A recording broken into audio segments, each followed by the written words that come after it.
né? Que vocês veem aí mais no cantinho inferior da tela de vocês, do lado esquerdo de vocês. Bom, essa obra é um exemplo de representação espacial mista. Por quê?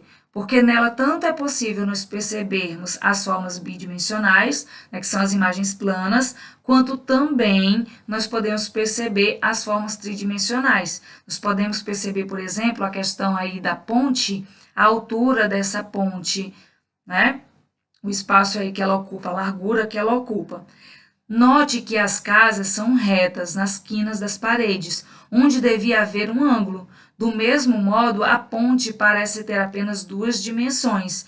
Porém, as árvores e as plantas, assim como os pequenos montículos, apresentam volume, que é dado pelo efeito de luz e sombra. A pessoa ao fundo, na porta da casa, também é apresentada em tamanho menor que as outras, mais à frente, o que dá a impressão da profundidade. As diferentes dimensões das plantas conferem esse mesmo efeito. Nós podemos considerar, então, os planos em que os diversos elementos são apresentados. O rio, a ponte e algumas plantas aquáticas, algumas plantas aquáticas estão no primeiro plano. Também na tela aparece uma família e um mamoeiro, que dá título à obra. Estão em segundo plano, por fim, a pessoa à porta, sua casa e uma árvore podem ser localizados em um terceiro plano.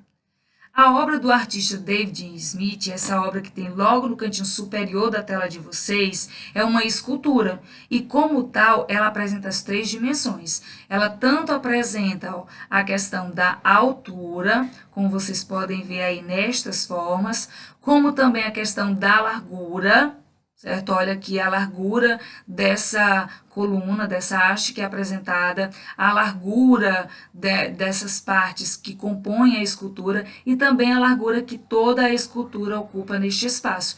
E a questão da profundidade. Olha, nós conseguimos observar esse ângulo aqui, aqui o sombreamento, né, dessa outra parte. Enfim, é uma escultura que apresenta forma tridimensional. Bom, o último tópico dessa unidade que nós vamos trabalhar é a leitura de uma obra de arte em 6 etapas. É basicamente o passo a passo que nós devemos seguir para conseguirmos ler uma obra de arte. Lembra que eu falei para vocês que a obra de arte ela funciona como um texto? Então, nós vamos fazer isso em 6 etapas. A primeira etapa, pessoal, é a observação e pensamento. Em que consiste? Consiste em olhar para a obra e deixá-la falar, procurando usufruí-la de maneira satisfatória e prazerosa. Isto é, deixando-se fruir a sensibilidade para aquilo que ela expressa por meio da sua linguagem. Vamos deixar que a obra de arte nos toque, certo? O segundo passo ou a segunda etapa é a parte da descrição. É o momento em que, depois de nós termos olhado para a obra de arte, nós vamos dizer aquilo que pode ser observado, certo? Quais são os detalhes que aquela obra apresenta. Nesse momento, é possível partilhar as percepções com as pessoas que estão ao nosso redor, né? Nós vamos dizer para ela como a obra se apresenta, o que ela apresenta, o que ela tem, quais as cores, que formas ela tem, certo? É a parte da descrição. A terceira etapa, o terceiro passo, é o da análise.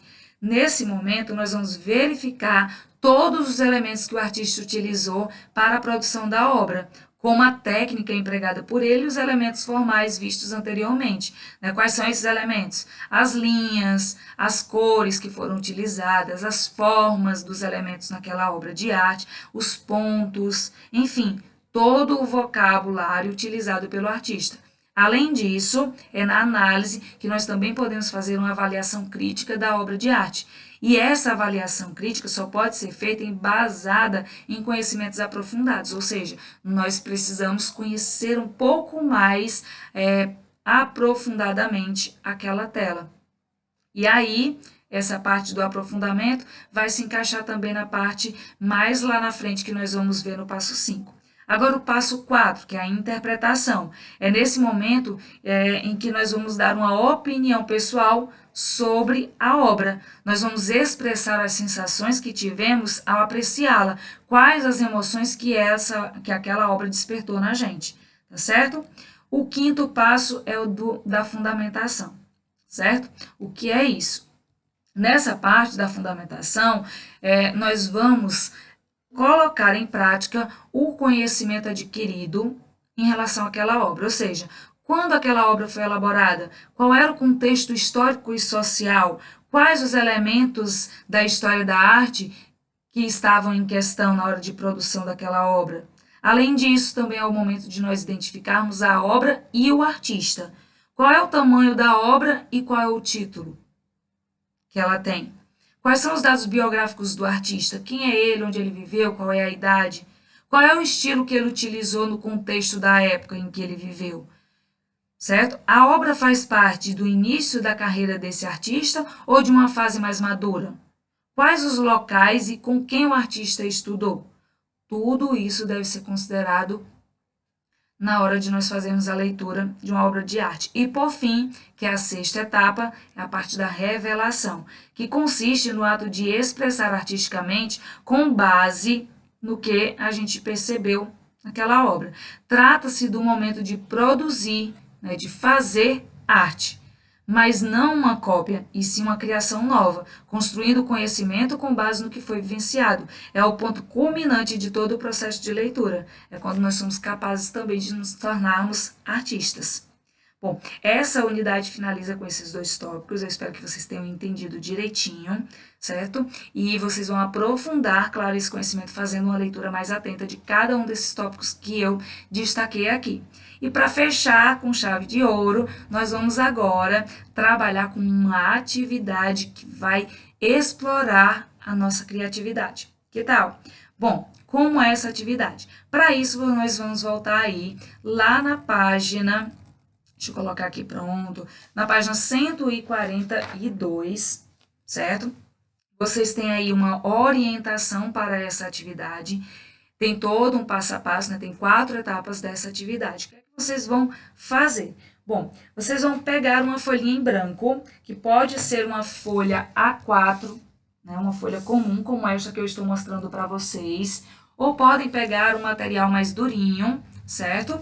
Vão buscar numa revista ou num jornal a imagem de uma pessoa, pode ser de um adulto, pode ser de uma criança, pode ser de um adolescente, pode ser homem, pode ser mulher, tá certo? E aí vocês vão recortar a imagem dessa pessoa que você escolheu, tá bom? Vão fazer outra coisinha nesse recorte, vocês vão tirar o cabelo dessa imagem. Tá certo? O cabelo da pessoa, da imagem que você escolheu, assim como essa que eu mostro aqui para vocês. E aí, o que é que vocês vão fazer? Vocês vão colar essa pessoa, essa imagem, na folhinha, tá certo? Usem pouca cola, né, para não estragar aí a imagem e também a folha. Depois de pegar, né, de fazer essa colagem, vocês vão pegar canetinhas coloridas, podem ser as canetinhas que vocês tiverem aí em casa. Aqui eu tenho essa mais fininha, né, o traço mais fininho, e essa do tracinho mais grosso. E aí vocês vão abusar da criatividade de vocês, desenhando o cabelo dessa imagem. Claro, ativando os conhecimentos sobre aqueles elementos formais que nós vimos antes. As linhas, as formas, e vão aí fazer uma obra de arte. Detalhe: depois de concluir essa atividade, vocês irão postar nas redes sociais de vocês, marcando o perfil da escola, ok? Bom, por hoje é só. Espero que vocês tenham gostado da nossa aula e até o nosso próximo vídeo, até o nosso próximo encontro. Tchau!